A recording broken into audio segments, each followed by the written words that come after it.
未來工作市場嘅變革，人工智慧對人類工作嘅影響。隨着人工智慧嘅迅速進步，全球工作市場正經歷一場深刻嘅轉型，既係挑戰，亦都係探索無限潛力嘅機會。本影片將帶你了解人工智慧點樣改變現有嘅職場結構，同時揭示適合科技愛好者嘅學習同適應方法。研究顯示，到2030年，人工智慧可能會導致多達3億份全職工作自動化，影響全球約9%嘅職位。其中，以下領域將受到最大衝擊：行政與文書、數據輸入同重複性工作可能喺2027年前消失，導致多達750萬個職位被取代。客服與零售業、自助結帳同人工智慧客服代表將會取代傳統角色。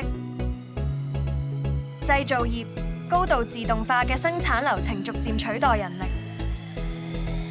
專業服務、地產代理同法律職位正面臨人工智慧工具嘅快速滲透。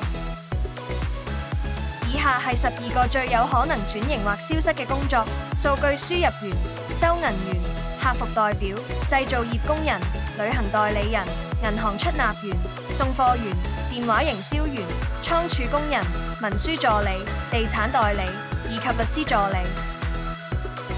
然而，人工智慧亦都創造咗好多新興領域同職位。人工智慧同機器學習專家，未來需求將會增長40%。數據分析師同科學家，需求增長30%至35%。數字行銷專家，喺人工智慧時代下，聚焦創意同技術整合嘅人才將會更加受到重視。無論挑戰有幾大，適應人工智慧潮流嘅關鍵在於提升技能，擁抱數字化學習，並緊貼科技發展動向。